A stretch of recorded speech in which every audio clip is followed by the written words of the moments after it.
और अब ये बड़ी खबर आपको बता दें, मोरपाल सुमन होंगे बीजेपी प्रत्याशी। अंता उपचुनाव से जुड़ी इस वक्त की बड़ी खबर सामने आ रही है। मोरपाल सुमन होंगे बीजेपी प्रत्याशी। तो अब भारतीय जनता पार्टी ने भी अंता उपचुनाव के लिए अपने प्रत्याशी के नाम का ऐलान कर दिया है। एक लंबे इंतजार के बाद प्रत्याशी के नाम का ऐलान हो चुका है। मोरपाल सुमन होंगे अंता उपचुनाव के लिए भारतीय जनता पार्टी के प्रत्याशी। इस वक्त की ये बड़ी खबर। इससे पहले कांग्रेस अपने प्रत्याशी के नाम का ऐलान कर चुकी थी और उन्होंने नामांकन भी दाखिल कर लिया था। अब इंतजार था कि भारतीय जनता पार्टी आखिर कब तक ऐलान करती है। और ये बड़ी जानकारी, भारतीय जनता पार्टी ने भी प्रत्याशी के नाम का ऐलान कर दिया है। मोरपाल सुमन होंगे बीजेपी प्रत्याशी। तो अंता उपचुनाव से जुड़ी इस वक्त की ये बड़ी खबर, महत्वपूर्ण जानकारी आपको बता रहे हैं। भारतीय जनता पार्टी ने अपने प्रत्याशी के नाम का ऐलान कर दिया है और मोरपाल सुमन के नाम पर मुहर लगी है। अंता उपचुनाव के लिए बीजेपी प्रत्याशी बनाए गए हैं मोरपाल सुमन। इस वक्त की ये बड़ी जानकारी आपको बता रहे हैं।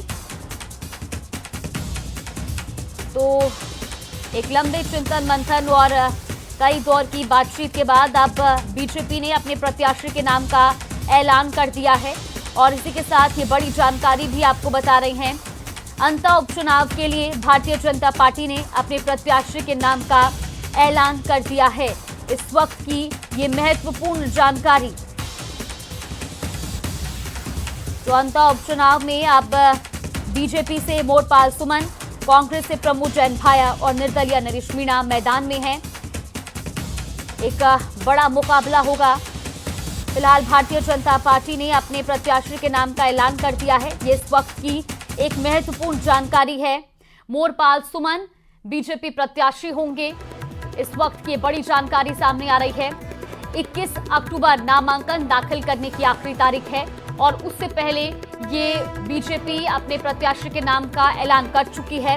अब जल्द ही मोरपाल सुमन नामांकन भी दाखिल करेंगे। फिलहाल ये बड़ी जानकारी आपको बता रहे, भारतीय जनता पार्टी ने अंता उपचुनाव के लिए अपने प्रत्याशी के नाम का ऐलान किया है। इस वक्त की ये बड़ी जानकारी। तो ये अंता उपचुनाव से जुड़ी बड़ी खबर आपको बता रहे हैं, जहां मोरपाल सुमन को बीजेपी ने अपना प्रत्याशी बनाया है। इस वक्त की ये बड़ी जानकारी आपको बता रहे हैं। ये इस वक्त की महत्वपूर्ण जानकारी निकलकर सामने आ रही है। दरअसल अंता विधानसभा उपचुनाव के लिए भारतीय जनता पार्टी के प्रत्याशी के नाम का ऐलान होना बाकी था और अब वो भी हो चुका है।